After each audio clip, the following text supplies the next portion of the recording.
Shalom a todos. Vamos aqui fazer a parte 2, onde nós iremos tratar da refutação bônus que eu havia prometido para os senhores no vídeo de número 1. Muito bem. Esse vídeo é espetacular. Esse vídeo 2 é espetacular. Obrigado, Eric. Olha só, gente. Atenção aqui, ó. Ainda sobre esses dois trechos dos vídeos 033 e 001, Eric comete um equívoco muito estranho para alguém que é chamado de especialista em Apocalipse. Segundo a nossa irmã, esposa do Eric, ela falou para um de meus inscritos que o Eric é especialista em Apocalipse. Será que um especialista em Apocalipse comete esse erro que eu vou aqui mostrar para vocês? Bom, é o seguinte. Eric diz que o arrebatamento da igreja é espelhado pela subida das duas testemunhas em Apocalipse capítulo 11, versículo 11 e 12, conforme vimos no somatório de seus vídeos 033, tempo 6 minutos 7 segundos a 6 minutos 28 segundos, tá? E o 001, tempo 2 minutos e 21 segundos a 3 minutos e 20 segundos. Vamos ao texto de Apocalipse capítulo 11, versículo 11, 12, 14, 15 e 18, e ao problema de cronologia dos eventos que a Bíblia causa a teologia do Eric.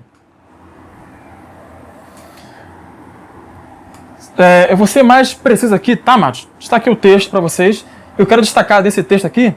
Versículo 11 fala: depois daqueles 3 dias, o Espírito de vida vindo entrou neles, ou seja, 2 testemunhos, tá? Eu estou aqui contextualizando vocês, tá? Contextualizando. Eu subi para cá. Eles subiram ao céu em uma nuvem, e os seus inimigos os viram. Verso 14. É passado o segundo ai. Eis que cedo vem o terceiro. Apocalipse capítulo 11, versículo 15. E tocou o sétimo anjo a sua trombeta. Tá? Sétima trombeta. Olha o versículo de número 18. E o tempo dos mortos. Eu tenho um tempo dos mortos no tempo da sétima trombeta. Vocês concordam? Legal. Está no texto. Tanto o pré quanto o pós concordam com isso aqui. Vem cá. Ainda que as duas testemunhas fossem mortas no final da tribulação, conforme Eric diz, e eu discordo 3,5%, o texto coloca a ressurreição das duas testemunhas fora de qualquer período dos dias da voz do sétimo anjo. Ainda que elas morressem no final da tribulação, o texto não coloca os mesmos, a ressurreição dos mesmos, no tempo dos dias da voz do sétimo anjo. Isso não combina com pós-tribulacionismo. Entende? Então, olha o que eu coloquei aqui embaixo. O pós-tribulacionismo coloca o arrebatamento na sétima trombeta. O Eric não. O Eric coloca o arrebatamento antes da sétima trombeta. Entende? Porque a sétima trombeta não recolhe as duas testemunhas. Ok? Vocês podem ver que até na narrativa aparece antes. Entende? Aparece antes. Então as duas testemunhas, elas não morrem dentro dos dias da voz do sétimo anjo. Ou seja, uma ressurreição anterior ao período da sétima trombeta. O que isso implica? Isso implica em dizer que o Eric não é pós-tribulacionista. Tá bom, Eric? Você não é pós-tribulacionista. Tá bom? Porque se você fosse pós-tribulacionista, você não diria isso no seu vídeo, no somatório. Tá bom? Agora sim, vamos à parte bônus, tá? Bom, título dessa parte é o seguinte: bônus do vídeo 001, pré-arrebatamento e 7 anos de tribulação, heresia do dia. Vídeo do Eric, tá? É outro vídeo dele. Acho que é o primeiro vídeo do canal dele. Eu analisei para poder eu entender algumas coisas que ele falou no vídeo 033. Eu tive que pegar mais dados para ver se ele fecha alguns pontos. E ele fecha. O Eric fecha alguns pontos. Vamos analisar o trecho do vídeo, o trecho do tempo, 2 minutos, 21 segundos a 3 minutos e 20 segundos. Vamos colocar aqui de novo, tá? Eric comete uma série de equívocos, tá bom? Vamos ao vídeo aí. Em Apocalipse, capítulo 11, versículos 7, 11 e 12, relata a morte das testemunhas que profetizarão no final do Apocalipse e que serão mortas pela besta. As duas testemunhas são duas partes da igreja, uma vai para o deserto e a outra vai profetizar. E quando acabarem o testemunho das que profetizam, a besta que sobe do abismo, que é o antimessias, lhes fará guerra e os vencerá e os matará, até o final da tribulação, os 3 anos e meio. E depois daqueles 3 dias e meio, o espírito de vida, vindo de Yod-Hei Vav-Hei Yahweh Zebaot, entrou neles, e puseram-se sobre os seus pés, e caiu grande temor sobre os que os viram. E ouviram uma grande voz do céu, que lhes dizia: subam para cá. E subiram ao céu em uma nuvem, e os seus inimigos os viram. Só essa parte já está claramente dizendo que a igreja ficará e passará pela tribulação. Perceberam? Perceberam, né? Vamos lá. Refutação bônus vai ficar como título dessa parte, tá? Ouvimos o Eric dizer que as duas testemunhas profetizarão no final do Apocalipse. No final do Apocalipse? Pode isso, Arcanjo Miguel? Confuso, final do Apocalipse? Quando que o Apocalipse acaba? Curioso, né? Beleza. Primeira contradição. Quando digo contradição, não é o Eric falar contra as escrituras, mas ele falar contra ele mesmo, tá bom? No tempo 2 minutos, 18 segundos a 2 minutos, 27 segundos, Eric diz corretamente que as duas testemunhas profetizarão. Mas no tempo 2 minutos, 29 segundos a 2 minutos, 35 segundos, Eric coloca uma delas no deserto, tendo assim apenas uma testemunha profetizando. A questão é que quando o Eric acerta alguma coisa, ele cai em contradição. Justamente porque ele acertou no ponto. Mas outro ponto contradiz. Aí a gente fica até confuso para entender o que ele quer passar. Vamos a esse trecho do vídeo dele, para vocês perceberem que é exatamente isso que ele faz. Em Apocalipse, capítulo 11, versículos 7, 11 e 12, relata a morte das testemunhas que profetizarão no final do Apocalipse, e que serão mortas pela besta. As duas testemunhas são duas partes da igreja, uma vai para o deserto e a outra vai profetizar. Notaram? Notaram, né? Isso não faz sentido, visto que o Eric diz corretamente que as duas testemunhas são mortas após darem seu testemunho. As duas são mortas após darem seu testemunho. Como uma parte da igreja testemunhará no deserto? Para quem? Para quem, Eric? Para quem a igreja vai testemunhar no deserto? E outra profetizar para Israel? Como é que vai ser isso? Não entendo qual é o propósito disso. Não entendo qual é a lógica de colocar uma parte da igreja no deserto para profetizar. As duas profetizam. Mas por que uma no deserto? Sem contar que você não disse que ela vai para o deserto profetizar. Você coloca uma profetizando e outra no deserto. Você tinha que dizer o que ela está fazendo no deserto. Você tinha que falar para a gente o que ela está fazendo no deserto. Mas você não diz. Eric parece sugerir que a besta matará as duas testemunhas no final da tribulação. Quando ele falou no final do Apocalipse, eu creio que ele esteja se referindo ao final da tribulação. Estranho isso para uma testemunha fugida para o deserto. Vamos ver o texto, um texto que fala de uma fuga para o deserto no Apocalipse, ok? O texto é esse? Claro que o texto é esse. Tá bom? E a mulher fugiu para o deserto, onde Deus lhe havia preparado um lugar em que fosse alimentada por 1260 dias. Ok? Então, o propósito bíblico da mulher ir para o deserto é uma fuga, e nesse deserto Deus a sustenta, Deus a alimenta por todo o período de 1260 dias. Vejam, Deus prepara um lugar para a fuga da mulher.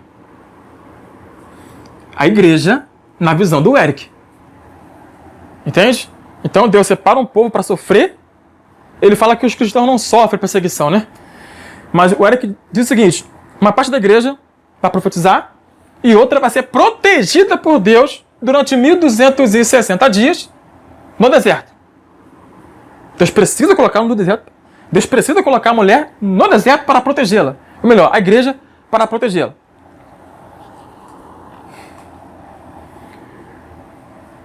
Apocalipse capítulo 12, versículo 13, vemos a mulher, tá? Versículo 14, temos o seguinte: Ela, porém, recebeu 2 asas de grande águia para voar ao deserto, para o lugar que, longe da serpente, é alimentada por tempos e metade de um tempo. A outra versão vai dizer que ela foi ao deserto ao seu lugar. O texto vai dizer isso. Ao seu lugar.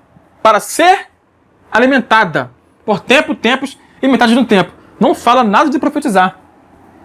Se ela está fugindo para o deserto, não tem lógica. Não estou entendendo esse negócio, Eric. Não estou entendendo. Mas é bênção. Olha só, versículo 16. E a terra, porém, veio em socorro da mulher. A terra abriu a sua boca e engoliu o rio que o dragão vomitara. Vejam que a serpente, o dragão, não consegue alcançar a mulher. Não tem lógica Deus proteger a igreja, a mulher, tá? No deserto, onde ela só é alimentada, nada de profetizar, o texto não diz isso, tá? Para ser morta pela besta 1260 dias depois. Qual o ministério dessa parte da igreja, Eric? Que fica no deserto, fazendo o que no deserto? Não tem lógica Deus proteger a mulher, da fuga do dragão e depois entregar ela. Entregar o dragão para ser morta. E isso não é mais grave, não. O mais grave vem a seguir. Essa afirmação que você faz, ela torna-se mais grave no decorrer do vídeo. Acompanhe aí. Eric se esquece de que uma parte da igreja não passará pela morte no dia do arrebatamento.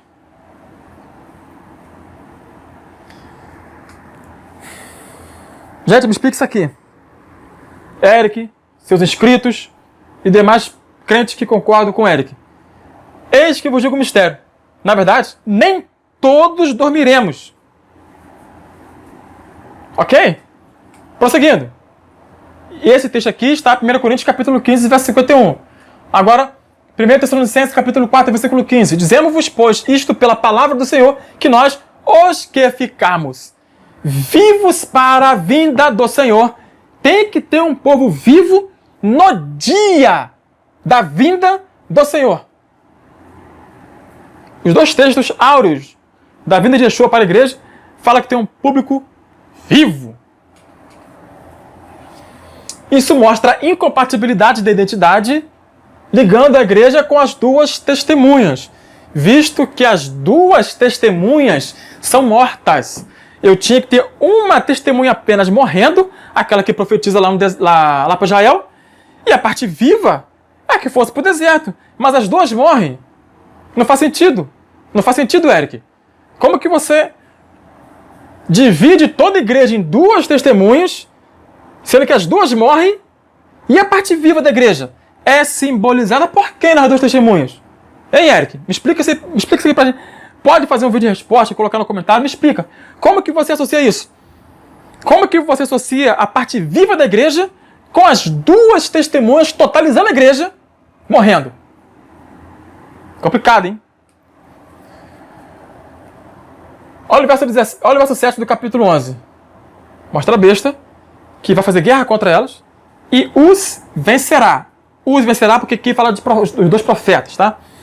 E os vencerá e os matará. Interessante que Yeshua nos fez reis e sacerdotes, né? Mas profeta não.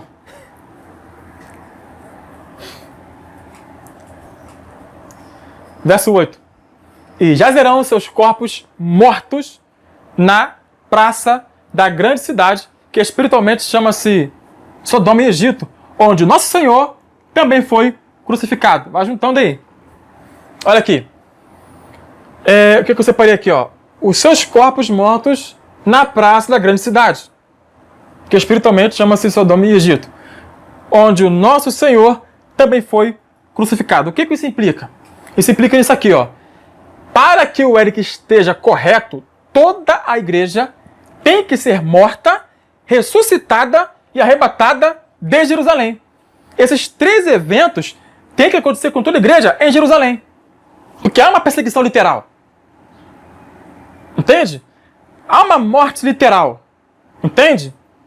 E aí, Eric, como é que fica isso? Você precisa colocar toda a igreja em Jerusalém para ser morta lá ressuscitar lá e ser arrebatado ao céu de lá. Me ajuda, Eric, a te entender. Me ajuda, por favor. Prosseguindo, vamos aqui à segunda contradição. Do tempo 4 minutos, 30 segundos a 5 minutos, 16 segundos, Eric diz que a igreja, ali já os 144 mil, são selados antes dos 3 anos e meio de tribulação, onde ele se refere à segunda metade da tribulação. Tempo 4 minutos, 48 segundos, 4 minutos, 58 segundos. Em seguida, no tempo 4 minutos e 59 segundos a 5 minutos 12 segundos, Eric coloca esse selamento, selação nas palavras dele, no sexto selo. Com essa afirmação, Eric cai em contradição com seu folder no final do vídeo 033. Vamos ao vídeo do Eric e em seguida ao seu folder. E elas também citam os 144 mil servos que serão selados em Apocalipse 7.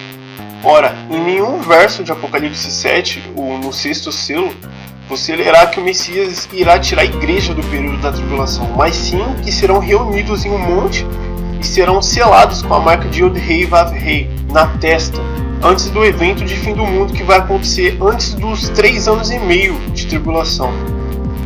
Essa selação acontece no sexto selo de Apocalipse, que é onde se inicia o evento de fim do mundo, que é praticamente o fim do mundo mesmo, meteoros, tsunami, mega terremotos, essas coisas. E aí, viram que delícia? Vamos lá. Esse aqui é o folder do Eric que eu vou usar muito nessa série, mas vou usar muito nessa série, tá bom? Eric Guedes, é o folder dele. Muito bonito. Parabéns, Eric. Muito legal mesmo. Bem bonito mesmo, bem claro. Muito legal mesmo. Vamos lá. Olha só, eu destaco aqui para vocês e todo esse período aqui, tá? Em seguida, olha onde ele coloca o selo de Jeová, que é a guarda dos mandamentos e a fé em Yeshua. Esse nome dele é engraçado. Olha só, ele coloca na primeira metade da semana. Ok? E olha aqui, ó, nos 3 anos e meio finais, que é o que ele chama de grande tribulação, está correto isso? Ele vai colocar, ó, olha só, o sexto selo, tá vendo? E olha o que eu destaquei, vejam o selo de Jeová na primeira metade da semana e o sexto selo na segunda metade da semana. Sétimo erro. Tempo 6 minutos, 29 segundos, a 6 minutos, 42 segundos. Nesse tempo, o Eric diz, a igreja será arrebatada antes do Armagedon. Isso é fatal para o pós, visto que o Armagedon ocorre na sexta taça. Até a sexta taça, Yeshua ainda não veio. De acordo com o folder que o Eric posta no final do vídeo 033, onde ele mostra a vinda de Yeshua na sétima taça. Vamos primeiramente ao trecho do vídeo 033, esse trecho aqui, tá? Depois leremos Apocalipse capítulo 16, versículo 15, verso da sexta taça, e depois ao folder do Eric. Vamos ao vídeo. Ou seja, está muito claro que sim, esse exército montado em cavalos brancos é a igreja, porque tem a roupa com a mesma descrição da noiva, e porque são exércitos que estão no céu, o mesmo local onde a igreja será arrebatada antes do Armagedon. O mesmo local onde a igreja será arrebatada antes do Armagedon. O mesmo local onde a igreja será arrebatada antes do Armagedon. Viram? Legal, benção. Apocalipse 16, versículo 15. Eis que venho como ladrão. Bem-aventurado aquele que vigia e guarda suas roupas, para que não ande nu e não se vejam as suas vergonhas. Esse aqui é o texto da sexta taça, tá? O versículo 16 fala, e os congregaram no local chamado Armagedon. Agora vamos aqui mostrar a contradição do Eric. Vocês já viram ele dizer que o arrebatamento ocorre antes do Armagedon. Ok, mas olha aqui, ó. De novo o folder dele, sexto selo, olha aqui, ó. Vinda de Yahushua na sétima taça. Mas o Armagedon é na sexta taça. Contradição. Eric, você precisa também ajustar isso, tá bom? Vamos agora, então, ao erro de número 8, tá? Tempo 6 minutos, 42 segundos, 6 minutos e 51 segundos. Nesse tempo, o Eric diz que acha que por conta de ter o modelo errado do Apocalipse, o Leandro está perdendo revelações, como, por exemplo, ambos os personagens estarem descritos com a mesma roupa. Vamos ao vídeo do Eric. Acho que por conta de ter o modelo errado do Apocalipse, o Leandro está perdendo revelações, como, por exemplo, ambos os personagens estarem descritos com a mesma roupa. Bem, vira aí, né? Ok. Vamos à refutação desse equívoco do Eric. O Eric corta-me o vídeo e esquece que eu concordo com os posts que dizem que a igreja é os exércitos do céu no próprio vídeo dele. Mais à frente no tempo, 8 minutos, 10 segundos a 8 minutos, 46 segundos. Ou seja, é justamente esta minha afirmação, Eric. Os exércitos do céu de Apocalipse 19:14 são a igreja. Com isso você concorda. Você não entendeu o que eu quis dizer com isso, né? Muito bem. Porém,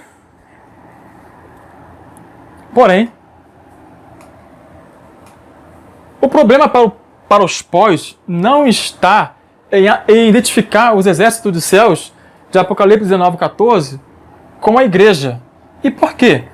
Porque os pós, eles vão afirmar um arrebatamento aos ares na descida de Yeshua em Apocalipse 19:11. Tá? E em seguida, ela aparece no texto, na imagem dos exércitos do céu. Deixa eu explicar para vocês melhor. O problema para o pós não está em falar esse exército é a igreja. Porque eles vão colocar um arrebatamento após o versículo 11, não tem jeito. O pós precisa colocar um arrebatamento aqui no versículo 11, tá? E esse exército já aparecerem na imagem dos ares, não lá no céuzão. Ok?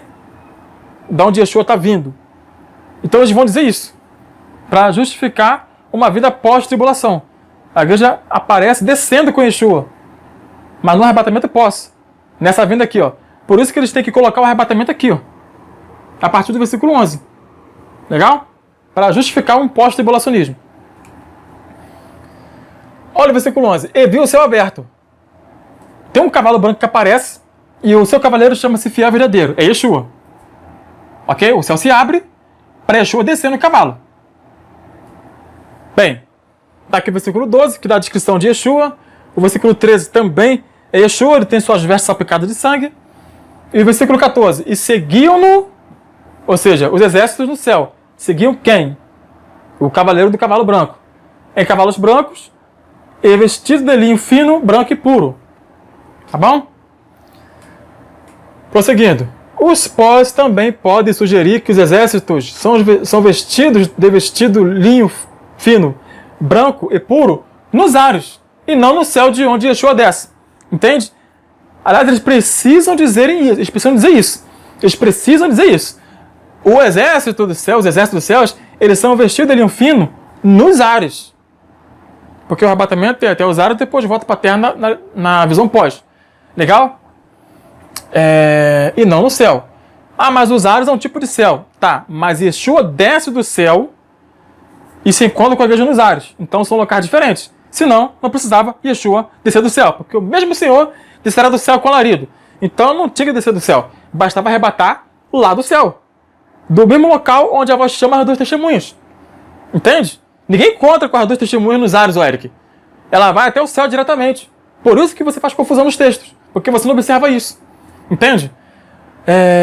Prosseguindo. Isso é fatal para o pós. Para os pós, na verdade. Visto que a igreja, porque o pós-tribulacionismo não afirma muita coisa. Que alguns pós afirmam por aí. Eles se enrolam. Tá? Isso é fatal para os pós. Visto que a igreja está vestida... Na verdade, isso aqui é fatal para o pós-tribulacionismo também. É tanto fatal para os pós, quanto para o pós-tribulacionismo. Interessante. Visto que a igreja já está vestida com essa mesma vestimenta ainda no céu. Então, tem dois personagens com a mesma vestimenta. A esposa e os exércitos dos céus. Eles estão vestidos com a mesma vestimenta. Vamos lá? Verso 7, 8 e 9. Eu tenho a esposa. Verso 7. Tem as bodas do cordeiro. Legal? Versículo 8. E foi-lhe dado que vestisse de linho fino, puro e resplandecente, porque o linho fino são a justiça dos santos. Verso 14. E seguindo-os os exércitos dos céus, que há no céu, em cavalos brancos e vestidos de linho fino, puro, branco e puro. A mesma vestimenta, a diferençazinha aqui, o resplandecente, mas eu tenho aqui o branco, né? Que é aqui puro, branco e resplandecente, linho fino e linho fino. Mesma vestimenta. O foco está até no linho fino, porque o linho fino é destacado no versículo 8. Porque o linho fino são a justiça dos santos. Ok? Muito bem. Agora aqui o somatório. Esposa no versículo 7, exército do céu no versículo 14, igual à igreja. Ok? Logo, a igreja é vestida de linho fino, branco e puro, antes do céu se abrir, no verso 11. Não tem como mudar essa ordem aqui. É a proposta do meu vídeo. Qual é a ordem cronológica? Vai jogar a igreja na terra? Agora, Eric, para se vestir? Mas por que o versículo 11 mostra o céu se abrindo a partir dali? Isso implica na aceitação de um arrebatamento antes da descida de Yeshua no verso 11. Não tem condições. É Yeshua que leva a igreja para o céu. Então Yeshua tem que vir para arrebatar a igreja, para ter esse evento no céu, e depois o versículo 11 se abrir para Yeshua descer com a igreja. Por isso que eu falo, os pós que defendem esse posicionamento que o Eric defende, precisam pregar duas vindas. Precisam pregar duas vindas. Tá legal? Porque não bate com a teologia pós. Entende? Entendeu agora, Eric? Foi isso que eu falei no vídeo. Uma proposta de pré para os pós. Foi exatamente isso. Você não entendeu isso.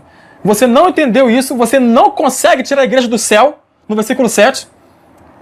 Ok? Você não consegue fazer isso. Porque no versículo 10 tem um intervalo ali, o anjo quase que recebe uma adorada de João. João toma um cascudo, epa, adora só a Deus. E o versículo 11 vai mostrar o céu se abrindo. O que você faz com a esposa no versículo 7? Se você fala que o arrebatamento ocorre aqui, ó, no versículo 11. É isso que você não explicou, Eric. É isso que você me deu um trabalho tremendo para montar toda essa série aqui e não conseguiu resolver esse negócio.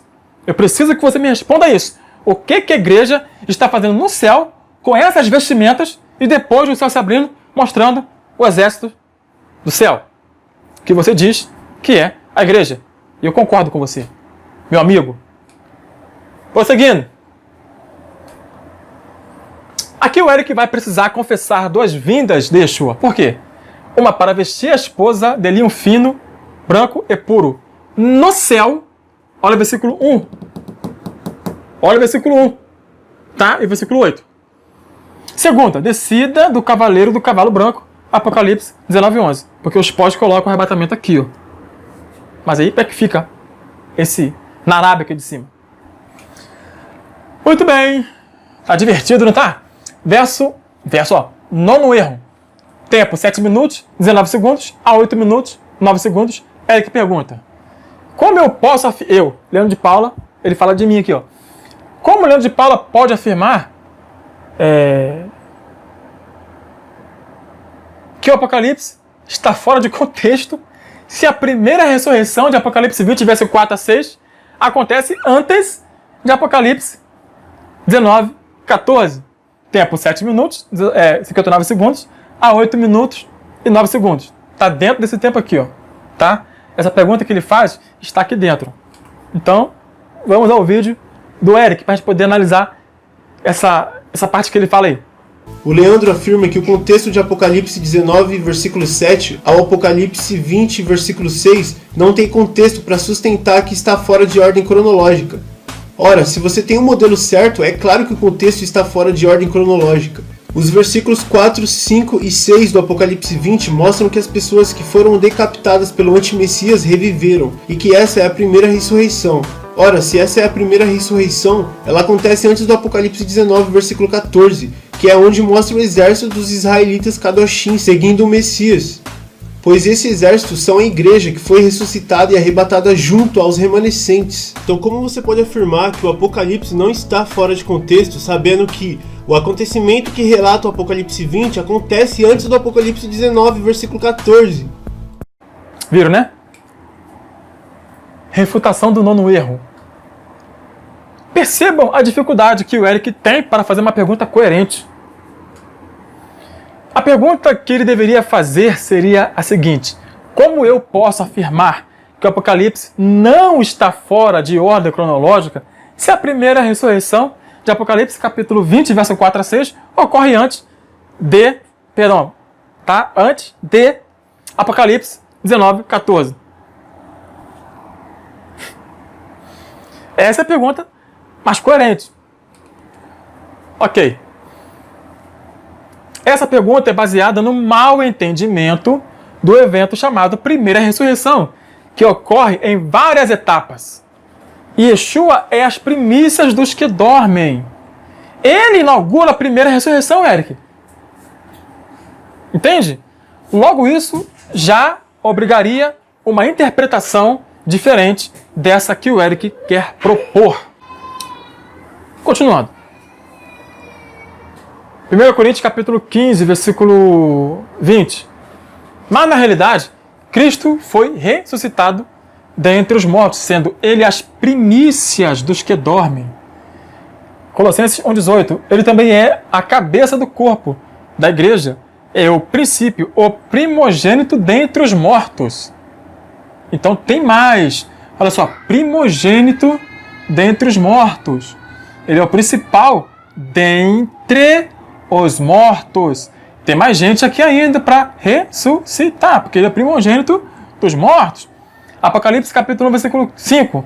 E da parte de Jesus Cristo, que é a fiel testemunha, o primogênito dos mortos. 3 textos aí, dizendo que Yeshua inicia esse evento chamado Primeira Ressurreição. Só pode ser a Primeira Ressurreição. Por que eu vou isolar Cristo? Ele é as primícias, ele é o primogênito. Outra, os tronos são postos e depois são citados os degolados e sua ressurreição. Ok? Como instalar os tronos com a terra ainda em guerra? E Yeshua precisará destruir o anticristo e seu exército para assim fazer a instalação dos seus tronos. Para ter o julgamento.